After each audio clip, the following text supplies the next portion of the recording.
Olá, olá, olá, bom dia, bom dia. Sexta-feira, chamando aqui o Dr. Barcelos, Guilherme Barcelos, nosso sócio, para a gente começar mais um papo nessa semana derradeira. Grande Douglas Ogawa, um abraço. Dr. Franco Sabino, da Bahia. Carlos Andrade, um abraço. Ana Silva Milhomem, lá do Mato Grosso. Caramba, olha aí já, ó. 5 estados diferentes aí, ó. Ana Clara, bom dia, um beijo. Barcelos, aí, acho que agora sim, vamos lá.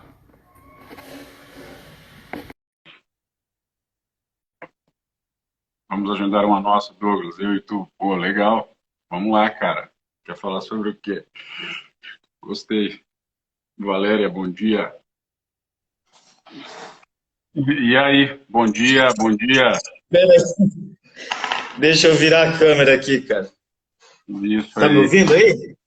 Tô te ouvindo bem, te ouvindo bem. A Deixa coisa eu virar a câmera. Pera aí. é a minha primeira live. Aí, te vendo Deu? bem agora. Direito mais Deu? marketing, legal. E aí, bom Beleza. dia. Bom dia, Bom tudo bom? dia. Qual foi a sensação de Bem, madrugar hoje? Teve que acordar às 8h50 da manhã? rapaz, eu desde as 5 tô de pé, rapaz. Não me tira. Fala, Me Catia. respeita, pô.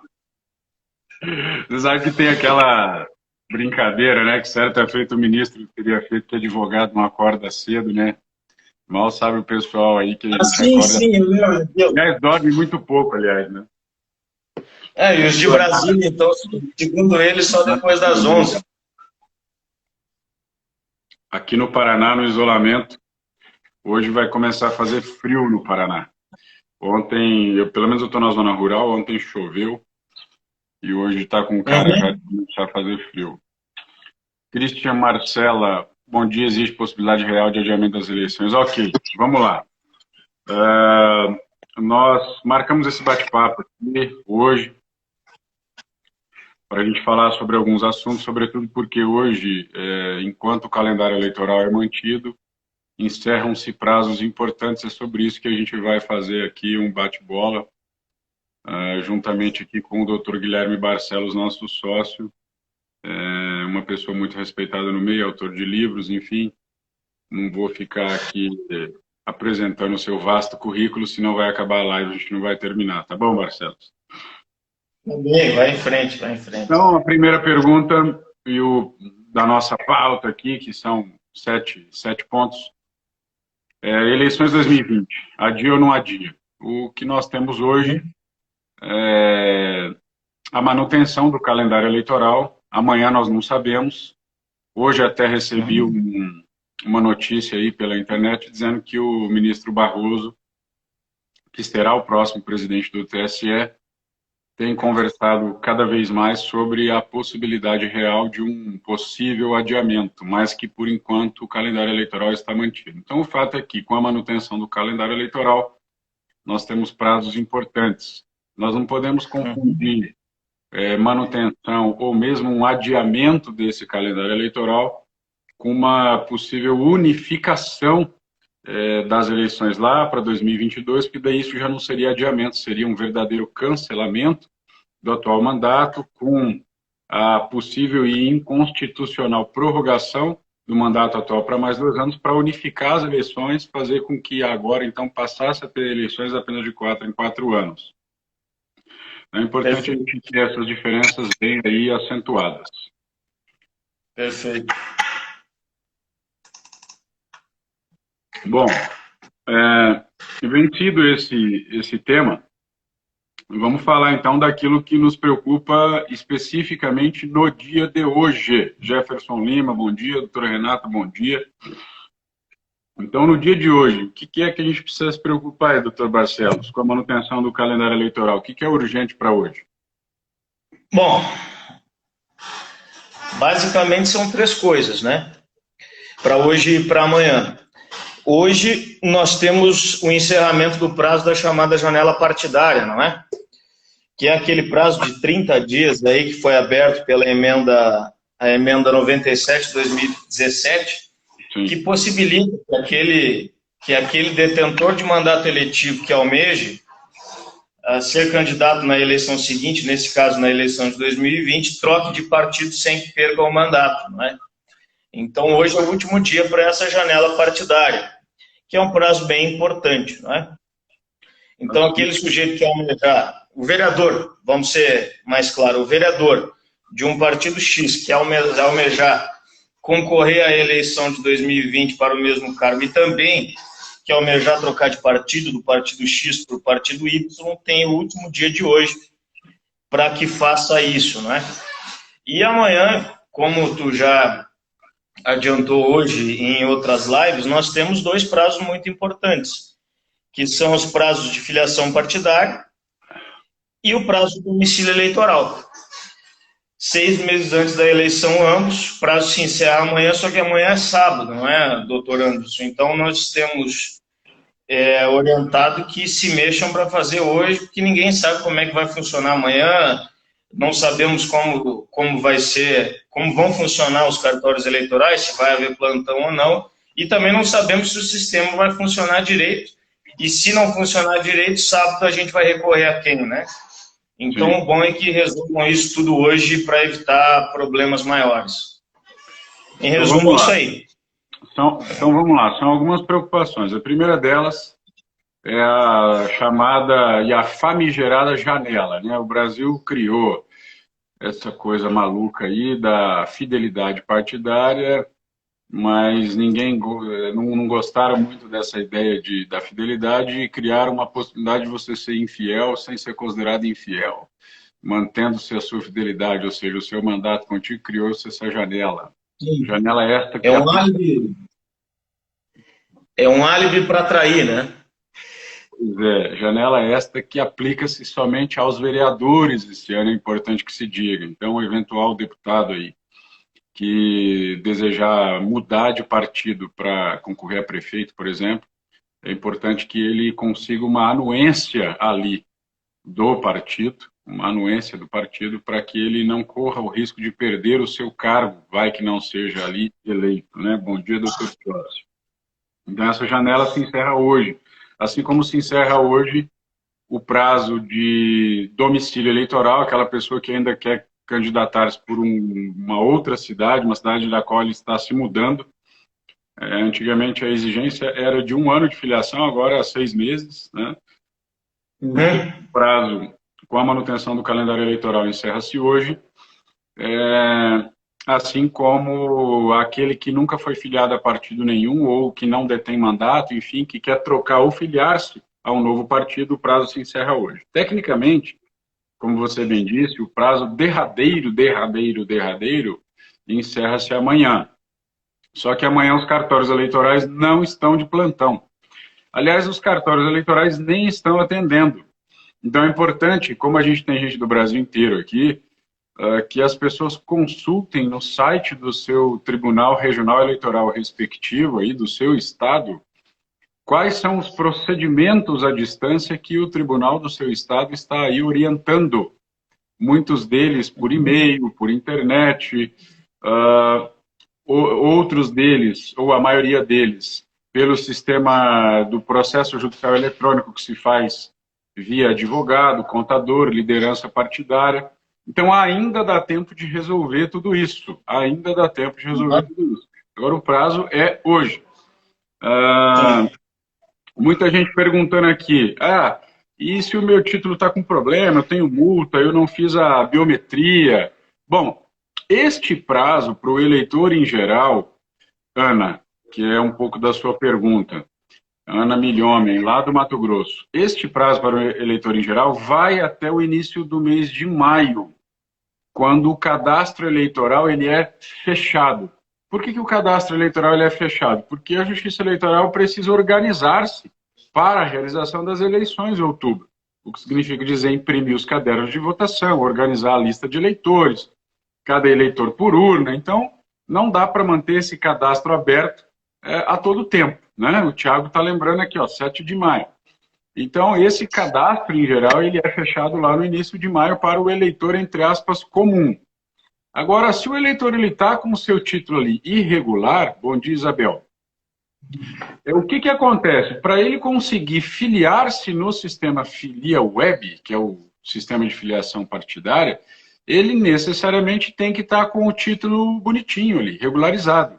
Então, é importante que a Isabel está te mandando um abraço aí, eu dizendo, olha o chimarrão.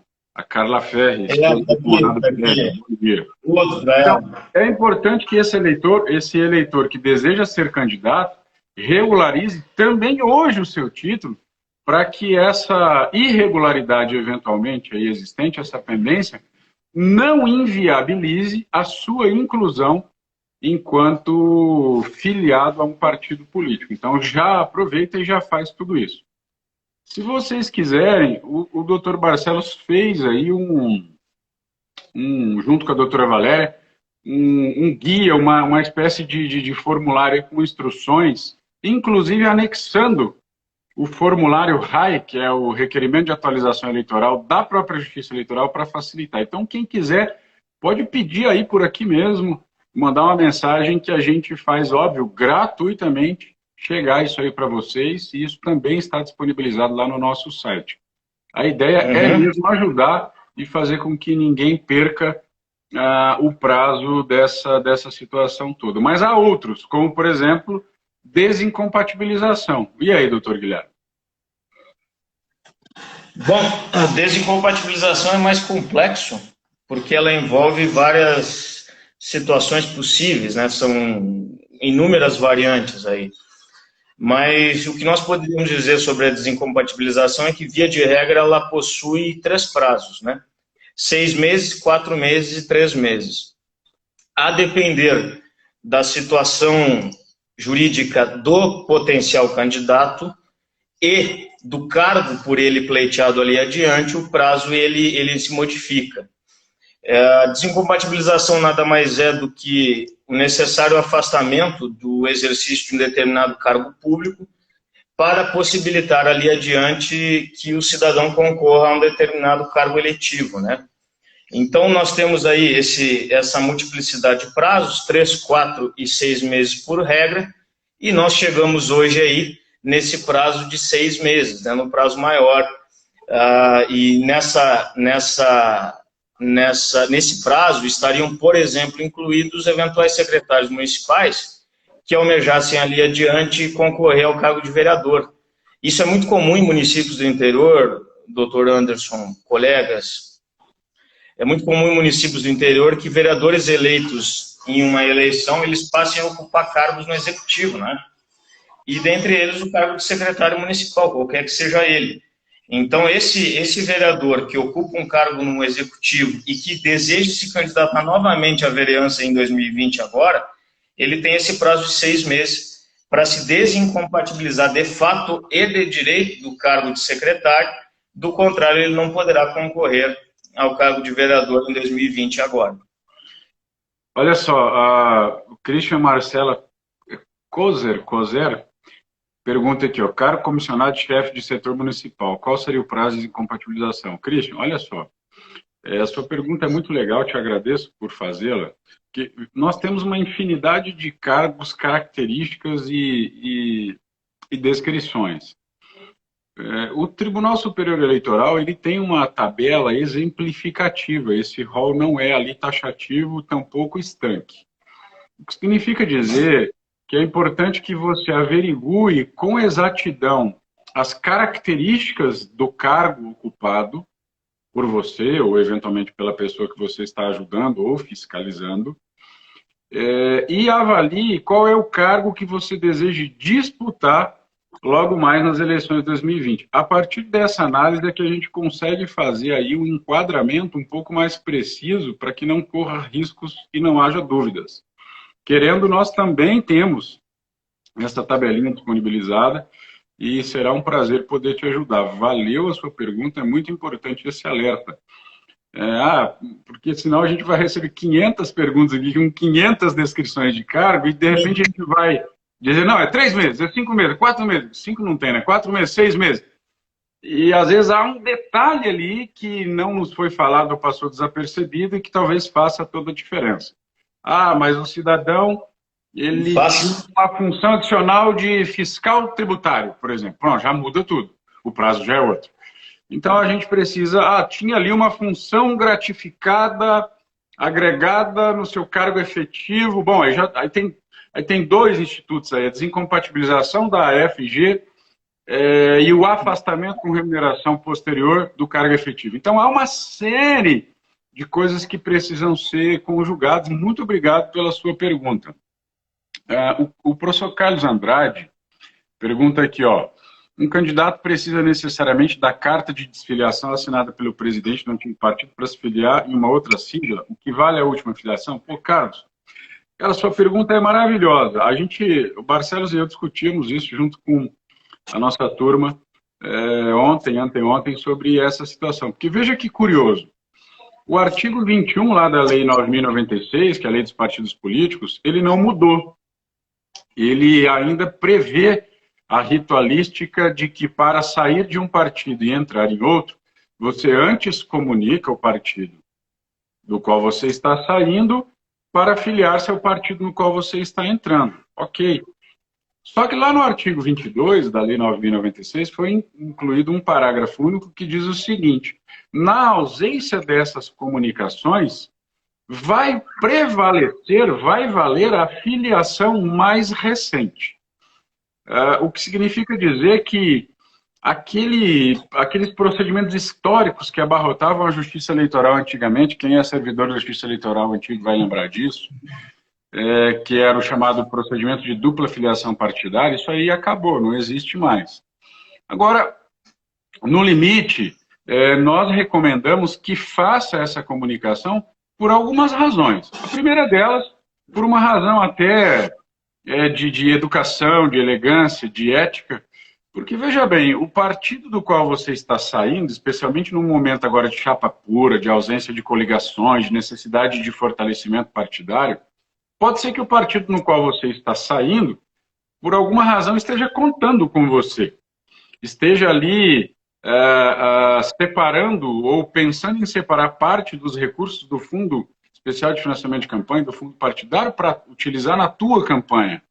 Pode ser que você seja uma liderança importante com a qual o partido conta. E imagina para o partido ser surpreendido na hora que cruzar as informações das listas de filiados partidários do FiliaWeb, o seu partido descobrir que foi deixado, né? Que você agora está com outra, né? Que você está em outro partido. É desagradável, né? Então, por uma razão até cidadã, com a desculpa da brincadeira, nós sugerimos que você comunique o partido que você está saindo. Até para evitar, veja que situação, a legislação não impede, caso isso aconteça, você sai de um partido e vai para o outro e não comunica o antigo, a legislação não impede que aquele partido deixado e não avisado impugne, por exemplo, o teu registro de candidatura via a ação própria, que é a AIRC, a Ação de Impugnação de Registro de Candidatura. Você já imaginou você daqui a pouco ver-se enredado na necessidade de responder a uma ação de impugnação de registro de candidatura, contratar advogado para demonstrar que você, ou se defender da acusação, entre aspas, de que você não cumpriu aquilo que está previsto lá no artigo 21 e que não foi mudado. Então, se você não quiser ter problema, não quiser ter dor de cabeça, pode lá no final das contas só te dar dor de cabeça mesmo e não te dar maiores problemas, mas talvez a dor de cabeça em si, para quem está numa campanha, já é um problema, convenhamos, você, né, isso vira comentário, ainda mais na época de internet aí, que isso corre rápido, de forma distorcida, você sai da rua, o brilho do seu olhar diminui, enfim, você acaba um tempo precioso numa campanha reduzida de 45 dias que você iria investir para ali pedir voto, você vai acabar gastando em reuniões com advogados, etc. e tal, além de sofrer, eventualmente, uma pecha ali, uma campanha virtual ou real, e o falatório que tudo isso vai gerar. Então, nós recomendamos que avise. Se não avisar, tem lá o parágrafo único que ainda te dá algum lampejo de esperança. Não sei se o doutor Barcelos tenderia a concordar conosco aqui. Uhum. Essa é uma questão delicada, né? Pelo simples fato de que houve uma reforma em 2015 na lei dos partidos políticos que mudou parte do texto dessa lei, mas que foi uma reforma meio capenga, porque trouxe novos dispositivos, revogou outros e ignorou outros que tratam da mesma matéria, né? E assim eu dou um exemplo. O artigo 16 da lei dos partidos políticos, ele vai dizer que a filiação partidária considera-se deferida para todos os efeitos, uma vez observadas as regras estatutárias do partido no qual o cidadão vai lá se filiar. Deferida internamente essa filiação, o partido, por sua vez, ele entrega um comprovante ao novo filiado, certo? Então, a partir daí, a filiação estaria deferida. Só que, ao mesmo tempo, nós precisamos, e quando eu digo nós é o partido, comunicar à Justiça Eleitoral acerca dessa filiação. E essa comunicação, por sua vez, ela vai se dar de que forma? Por intermédio da inclusão dos dados daquele novo filiado no sistema da Justiça Eleitoral, que é o sistema chamado de filia web. Portanto, se o partido não fizer essa comunicação, por exemplo, a Justiça Eleitoral não vai ter ciência dessa filiação, né? E quais os efeitos disso, se a filiação está deferida? Ou, de outra maneira, a filiação não está deferida, pouco importaria, então, estando ela deferida para todos os efeitos, que o partido fosse lá registrar no sistema da Justiça Eleitoral a existência dessa filiação. Qual seria o problema, então? O problema é de prova, é de fazer prova, produzir prova dessa filiação. Sobretudo porque, de acordo com a súmula 20 do TSE, não se admitem provas unilaterais para demonstrar a existência ou não de uma filiação partidária. Então, portanto, o problema poderia se dar ali na frente e não agora. Deve-se ter muito cuidado quanto a isso. Quanto à comunicação do partido traído, digamos, entre aspas, ela por si só não seria necessária, mas como tu disse, eu estou plenamente de acordo, até mesmo por uma questão de elegância, a gente tem orientado que o faça, né? Até mesmo porque, citasse o 21, a desfiliação de um determinado partido, ela se dá com essa comunicação. Uma vez comunicado, 2 dias depois, a filiação se extingue para todos os efeitos. É bem verdade que a filiação a um novo partido, por si só, também é causa de extinção da filiação anterior. Mas nada impede, aí, até mesmo por elegância, urbanidade, que se comunique o partido anterior aí, né? Que sobre e não falte, já diria a minha avó, sabe a ela, né? Sabe. Não teria problema nenhum. O professor Carlos pergunta aí se o presidente se recusar a receber a carta. Por incrível que pareça, isso acontece. Na verdade, veja, o termo, não existe nenhum termo em vão na legislação. O termo não é pedido, o termo é comunicação. Portanto, é um ato unilateral. Você está comunicando uma decisão e não pedindo para sair. São coisas diferentes, é bom que deixar isso claro. E a comunicação, se ele não quiser receber a carta, faz o seguinte, manda um telegrama. Serve igual. Comunica por telegrama, o telegrama vai chegar ali para ele. Se ele não quiser receber nem o telegrama, ou mesmo a sua comunicação, qualquer outra testemunha pode ali dizer que recebeu. Oi, meu amor. Bom dia. Papai já vai. Aí, ó, o isolamento, home office. Olha aqui, ó. Fala aqui, se ele não quiser receber lá a carta, o que é que dá para fazer? Desculpa, gente. Então, você pode fazer por testemunha ou mesmo mandar um e-mail, enfim.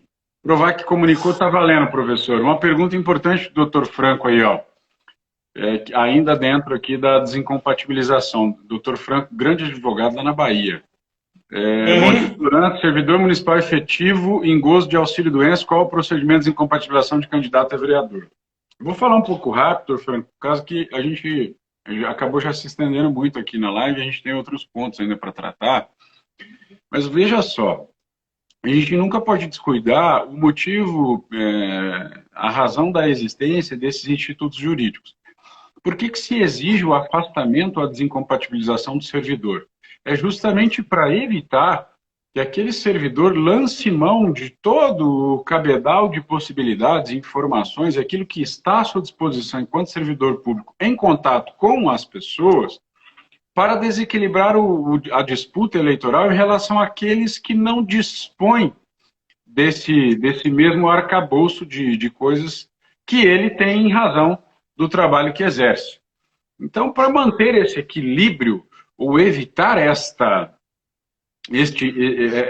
ocorrência abusiva ou não, mas que lá no final criaria uma deslealdade nessa disputa, requer-se que o cidadão desincompatibilize, exonere-se a depender da função ou se afaste, neste caso com remuneração, para a regra geral em caso de servidores.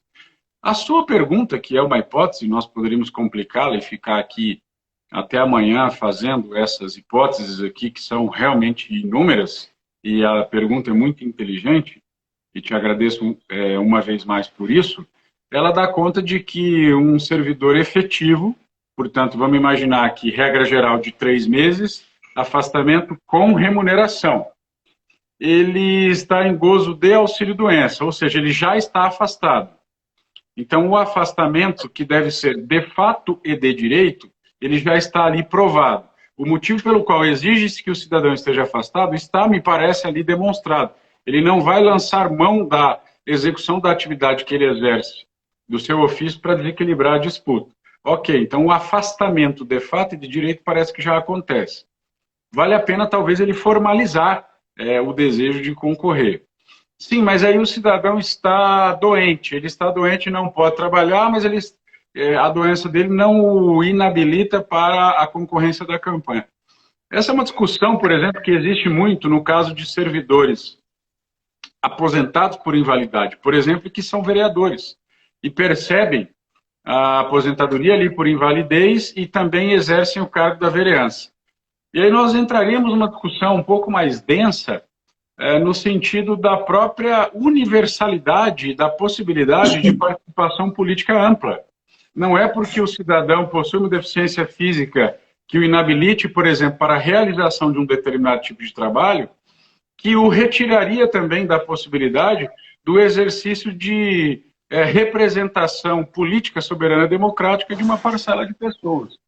Então essa é uma discussão legal, uma discussão densa.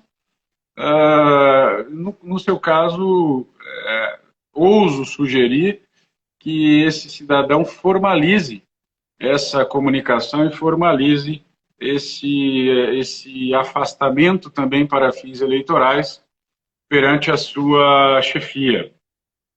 Eu não estou vendo aqui mais o Dr. Barcelos, eu não sei se é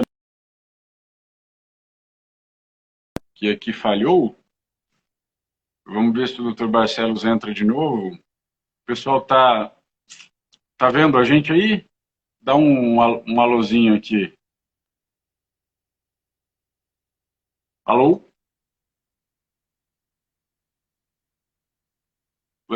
Bom. Ok, valeu, Edu. Bom, então, enquanto o Dr. Barcelos retorna aí, vamos seguir aqui com a nossa pauta. Então, doutor Franco, eu espero que tenha aqui respondido o seu questionamento. A segunda coisa, para ficar atento, é a desincompatibilização e afastamento daqueles eventuais ocupantes de certos cargos. Então, líderes sindicais, ocupantes de alguns cargos de associações. É bom você verificar, porque não é todo e qualquer líder dessas associações que precisa ali se afastar. Inclusive, a gente tem alguns pareceres de alguns cargos, por exemplo, líder da OAB, líder da União de Vereadores, que já outrora foram indagados sobre essa necessidade de afastamento, de desincompatibilização, licenciamento, e nós, nesse cenário, acabamos ali dando a opinião técnica àqueles que desejarem podem nos solicitar que a gente encaminha para vocês de modo gracioso aí na expectativa de ajudar mesmo. Tem uma pergunta de várias aqui, vamos lá. Temos aqui nossos quadros partidários, 2 pessoas que gostariam de disputar o pleito, só que recebi está dentro da mesma pergunta. Pois é, o Guilherme caiu. Deve ter caído a internet dele lá. Vamos seguir na pauta aqui, Isabel, querida. Pensei, inclusive, em você agora, porque me lembrei ali daquele caso lá da UVC, lembra disso? Então, vamos seguindo aqui, enquanto o nosso querido Barcelos retorna e manda aqui de novo a solicitação de ingresso. Vamos lá, seguindo aqui a nossa pauta de cuidados que nós precisamos ter para o dia de hoje, cuidados prévios, neste dia derradeiro, checar ali via o seu advogado e o seu contador a situação do CNPJ do seu partido. Muitos partidos estão com o CNPJ vencido. Então, consulta lá o seu contador eleitoral, consulta o seu advogado a respeito da validade do seu CNPJ. Dá tempo ainda de você regularizar isso. Checar a validade, importante, presta atenção aqui, gente. Checar a validade do registro do seu partido perante a Justiça Eleitoral. Muitos partidos ali são comissões provisórias. E a comissão provisória, como o próprio nome diz, provisória ela tem prazo de validade certo e definido. Inclusive não pode ter prazo grande aí, mais do que 180 dias, sob pena de ter ali problemas de validação com a Justiça Eleitoral. Então, cheque a validade do seu partido. Inclusive, se você puder transformar a sua comissão provisória em diretória, tanto melhor. Chega agora na época da eleição municipal, é muito comum a gente ver o seguinte: a comissão provisória que estava ali toda organizada para fazer a disputa com a turma que se organizou para isso ali em 2020, acaba muitas vezes desagradando ou não fazendo ali a vontade do cacique no Estado. E o cacique, o que faz muitas vezes, indevidamente até, ele faz uma ingerência ali no partido e dissolve, destitui a comissão provisória, nomeia outra comissão ali que faça, que esteja alinhado com os seus desejos. Então é importante que você... Olha só, vamos ver se voltou aqui. É importante... Será que veio? Ok, vamos ver se vai dar certo. Veio aqui um pedido. Será que chegou? Vamos lá. Opa! Deu. Saiu a luz aqui, deu uma queda de luz, desculpa. Deu uma queda de luz, sem problema. Sim. Então é importante que você esteja ali integrado a essas questões para que o seu partido não sofra essa ingerência ali do seu cacique. Então, se puder transformar a sua comissão provisória em diretório, tanto melhor. Então, ficar atento a isso daí.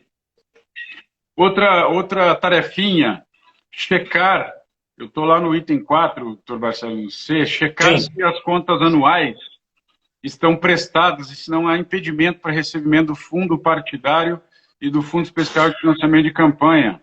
Se tiver pendências a regularizar, dá tempo de corrigir tudo isso ainda antes da eleição. O partido político tem que fazer a prestação de contas anual até o dia 30 de abril, todo ano ali. E a pena para quem não presta essa conta, entre outras, é justamente o impedimento de recebimento de recursos do fundo partidário, do Fundo Especial de Financiamento de Campanha. Que nesse ano a gente tem aproximadamente 2,4 bilhões de Fundo Especial de Financiamento de Campanha, aproximadamente 1 bilhão de fundo partidário que devem ser destinados aos partidos políticos e às campanhas ali nos municípios brasileiros.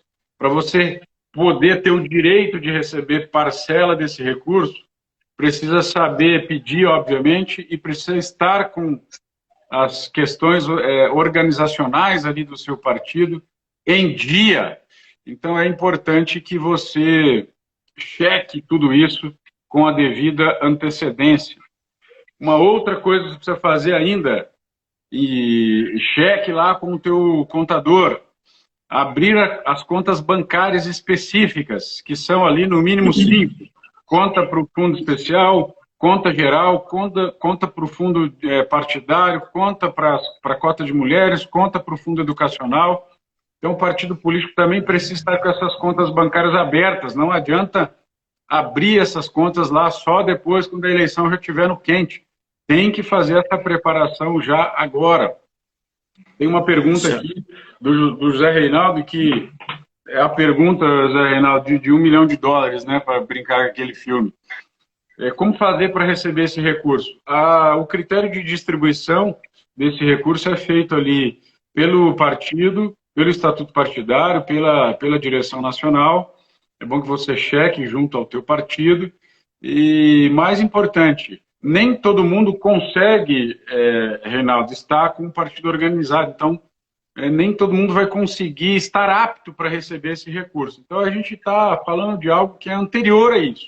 Significa dizer, organize a casa partidária para que você esteja apto a pedir junto às suas lideranças partidárias. Estando apto a pedir, vamos ver se a sua liderança consegue encaminhar, de acordo com as possibilidades, tamanho aí do seu município, a cota parte que eventualmente lhes caiba. Doutor Barcelos, quer complementar alguma coisa? Não, é importante, eu acho que destacar nesse mesmo caminho que tu está prosseguindo aí, a importância de o partido ter uma contabilidade organizada e de prestar as contas. Sob pena, inclusive, observado o devido processo legal, evidentemente, de ter a suspensão da anotação do registro, né? E o partido com o registro suspenso, ele não pode concorrer. Então, aquele partido que tiver problemas na sua contabilidade, que eventualmente não tenha prestado contas, é bom que se organize, atualize essas informações e as preste, afinal, para que possa concorrer, o partido até a convenção deve estar com isso totalmente regularizado, né? Do contrário, ele não poderá participar da eleição de 2020. Bom, mudando o assunto aqui um pouco, valeu, Reinaldo. Fim das coligações, tem 2 perguntas lá em cima sobre isso. Meus amigos, está todo mundo sabendo já, não custa dizer, tinha inclusive uma pergunta sobre o quociente eleitoral. Esse ano não há mais coligações para vereadores, apenas e tão somente para prefeito, prefeito e vice-prefeito. Vereador não há mais coligação, chapa pura. O que significa dizer, é importante que você fortaleça o seu partido. Não adianta ter só uma pessoa boa de voto lá no partido. Pode ser que acabe essa uma pessoa fazendo muito voto, mas ainda insuficiente para atingir o quociente eleitoral. Quem não atingiu o quociente eleitoral, diferente das outras eleições que tinham os votos descartados e não participava de nada, nessa vez, quem não atingiu o quociente eleitoral vai poder participar apenas e tão somente da disputa das vagas que sobrarem, se sobrarem. E ainda vai disputar essa vaga de sobra junto com todos os demais partidos, que atingiram e que não atingiram. Então é muito incerto, é muito incerto.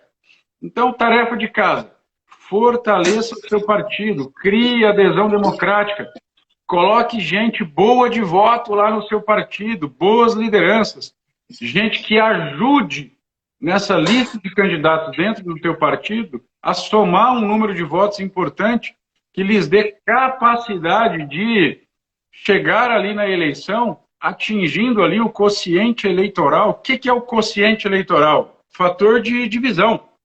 Muita gente até fala coeficiente, né? Eu sempre brinco, olha, não queira ser tão eficiente chamando de coeficiente, porque o coeficiente é fator de multiplicação.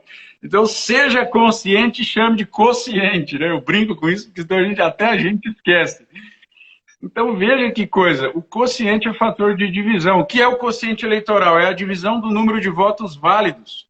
O que é voto válido? É aquele voto dado a um candidato ou a um partido. Não conta branco nem nulo, que não serve para nada.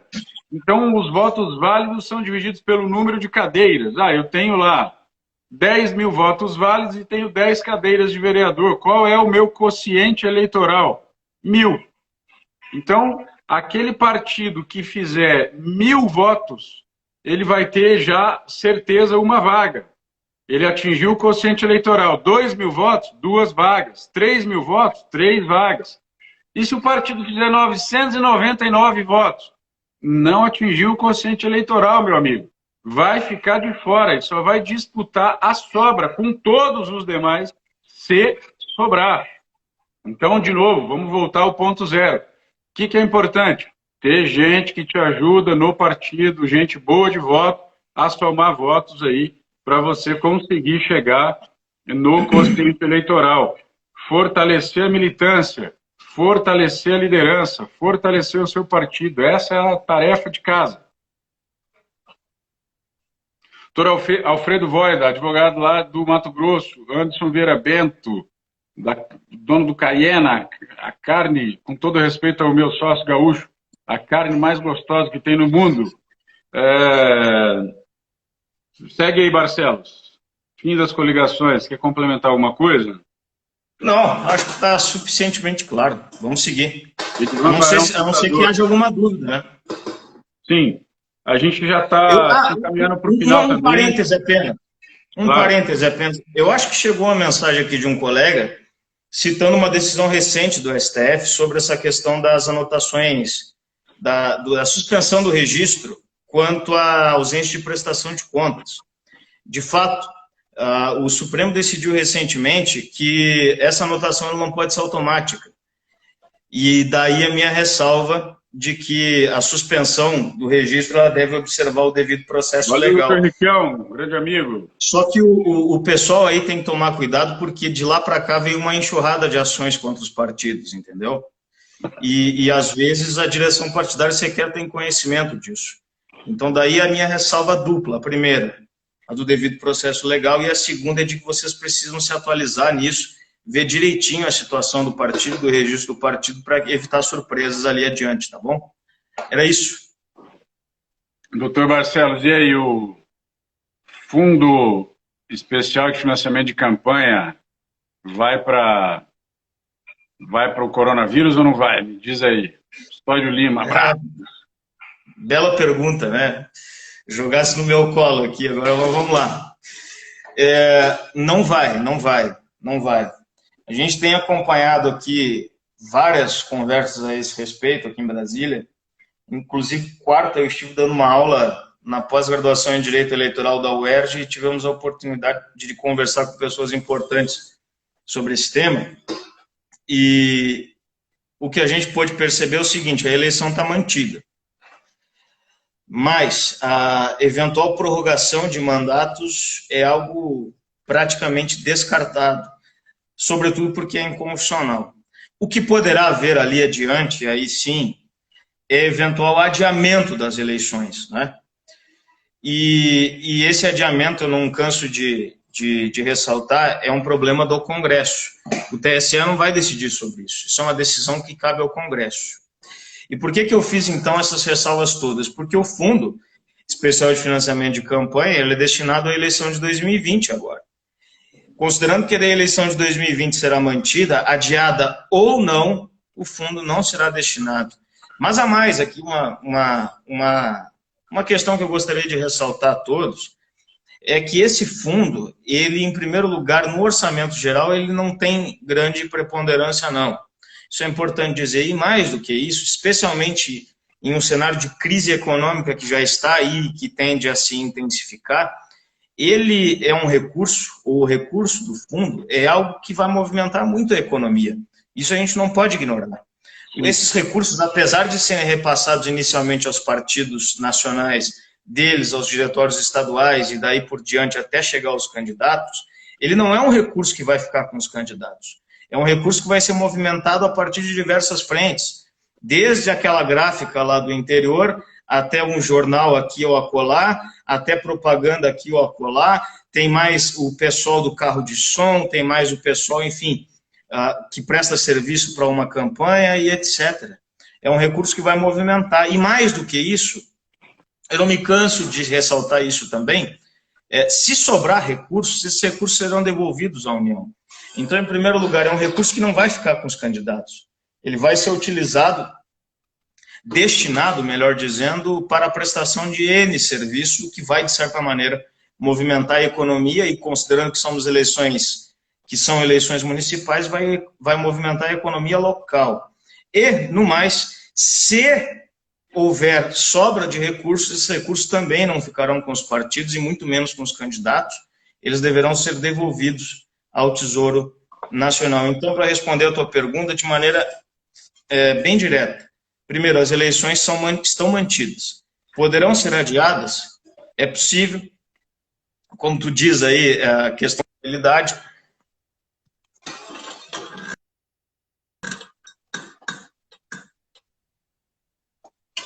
Caiu de novo.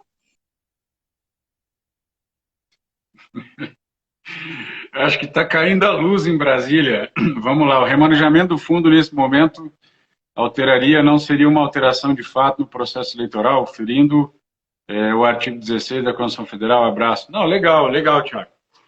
Pegando um gancho aqui na mensagem do Barcelos, o que a gente tem conversado aqui? Primeiro que o fundo eleitoral não é do partido e nem é da própria população, uma vez que acaba sendo investido na campanha e nos prestadores de serviço, nos colaboradores, então é um fundo que vai para a própria população mesmo, convenhamos. Segundo, é que a gente precisa tomar um pouco de cuidado com esse suposto canto da sereia e com alguma demagogia que tem nessa história toda, porque convenhamos, né? Essa história do coronavírus pegou todo mundo de surpresa, ninguém sabia de nada disso, todo mundo ainda tentando entender melhor essa situação. O mundo, gente, convenhamos, o mundo parou, ninguém sabe direito como lidar com isso, ninguém sabe o que fazer. Eu acho que a gente tem que tomar cuidado com qualquer tipo de discurso eventualmente fácil, que apresenta a solução simplista para problemas que são complexos, né? Então a gente tem que tomar cuidado com isso daí e reconhecer, e eu tenho dito isso nas últimas lives, para dizer o seguinte, lembrar nessas horas lá do Guimarães Rosa, que dizia que às vezes o ser humano precisa se ensimesmar mais, né? Entrar dentro de si mesmo, olhar para dentro de si mesmo e se enxergar com coragem, com lealdade de consciência, com franqueza intelectual. E coisas como, por exemplo, são sintomáticas. Essa história do fundo partidário é sintomática, porque na primeira situação que aperta, a gente já quer cortar logo daquilo que diz respeito à manutenção da própria democracia, né? A gente viu isso aí nas jornadas de junho, pessoas com cartazes e faixas contra a política, contra os políticos, e é justamente em momentos como esse que a gente percebe a importância de termos líderes, a importância de termos participação, a importância de termos aí uma condução concatenada, uma condução coesa, porque veja, se não é fácil para nós sermos liderados, imagina para quem é líder. Não é fácil, está todo mundo perdido mesmo. Então, antes da gente sair aí destilando o nosso ódio, a nossa raiva, essa coisa estranha, humana, de desejo do sangue, de dar risada quando o outro cai, a gente precisa antes olhar para dentro da gente mesmo, ter um espírito colaborativo, entender com humildade que o mundo, a partir deste episódio, já não será mais o mesmo, e começar a pensar as coisas que nós precisamos transformar dentro da gente. Sejamos francos. A gente tem falhado como ser humano, a gente tem falhado como investimento na ciência, a gente tem falhado enquanto sociedade. Talvez seja a hora da gente começar a repensar na importância da ciência, acabar com essa coisa que nós temos feia, sanguinária, de justiceiro, de apontar o dedo em riste em direção ao outro, como fosse ele o culpado por mazelas que, na maioria das vezes, são nossas. Começar a entender que, sim, o mundo é uma aldeia, uma cultura, um tipo de coisa que o cidadão faz lá do outro lado do mundo, na China, olha só, vem espirrar aqui na gente. Começar a pensar nesses conceitos de soberania, na importância de estarmos, sim, preocupados com o outro, integrados. Veja que situação, estamos todos agora confinados, gente passando fome. E aí, precisamos nos socorrer agora, mais do que nunca, das ciências sociais, para entender melhor a sociedade, como acomodar essas diferentes coisas. A economia, que agora passa por uma necessidade de repensar a ciência médica, a ciência biológica. hoje, mais do que em qualquer tempo, precisa ser prestigiada, o desenvolvimento de vacinas, o próprio conceito jurídico de soberania, de constitucionalismo, de desenvolvimento constitucional precisa ser repensado, porque não é porque eu sou soberano que eu também estou autorizado a fazer o que eu quero, porque o que eu faço aqui, de novo, repito, acaba interferindo lá na Noruega, por exemplo, o espirro que o cidadão deu lá no Alasca vem interferir no resto do mundo. Gente, o mundo parou e nós precisamos ter a humildade de enxergar essas coisas e ter um pouco mais de equilíbrio, um pouco mais de espírito colaborativo, um pouco mais de empatia. Beijo, Jane, querida. Um abraço para você também, você está no Mato Grosso, né? A gente precisa ter um pouco mais de empatia pelo outro. Olha só, foram vozes impacientes, vozes sanguinárias que botaram Cristo na cruz, gente. A Páscoa está chegando aí, ó. Quem é que botou Cristo na cruz? Foi o povo que pediu para soltar Barrabás, ladrão, pedófilo, estuprador, e mandou botar um inocente na cruz. Sabe por quê? Porque aquele inocente ele falava verdades incômodas, e o ser humano muitas vezes é assim. Ele não consegue se deparar com os seus próprios problemas. É mais fácil varrer para debaixo do tapete, tirar da frente dele aquela pessoa que está ali, ó, incomodando, aquilo que te confronta. Então é mais honesto a gente agora aceitar esses altos confrontos e, a partir disso, pensarmos o que é que precisamos melhorar enquanto ser humano, enquanto sociedade. Acabar com aquele jargão histórico de que a única lição que a história nos ensinou talvez seja de que com a história nós não tenhamos aprendido nada. Vamos mudar esse negócio, aprender um pouco mais com a história. Essa mania sanguinária, essa voz das ruas nem sempre tem razão. Foi a voz das ruas que autorizou o massacre nazista, que validou a escravidão. Vamos parar para pensar sobre tudo isso, ter uma atitude um pouco mais colaborativa, fazer desse episódio todo uma forma da gente se reinventar enquanto pessoas, enquanto sociedade. Bom, é isso, o nosso tempo está acabando. Uma pena que a energia tenha oscilado em Brasília, que a gente tenha falado pouco aqui com o Dr. Barcelos. Agradeço a sua companhia. Em resumo, então, apesar de ser possível o adiamento, assim como outros países já fizeram, o Brasil ainda hoje mantém o seu calendário eleitoral. É importante que você cumpra os seus prazos. Se precisar de ajuda, modelo, orientação, manda aí que a gente encaminha, claro, gratuitamente para você. Vai ser um prazer nesse espírito colaborativo. Importante que você não deixe o seu direito perecer e se eventualmente a eleição for adiada, obviamente, todos nós seremos aí avisados e se os prazos forem reabertos, todos nós também seremos comunicados e voltaremos a falar sobre tudo isso. Deus abençoe a todos vocês, um abraço, fiquem com Deus e até a próxima.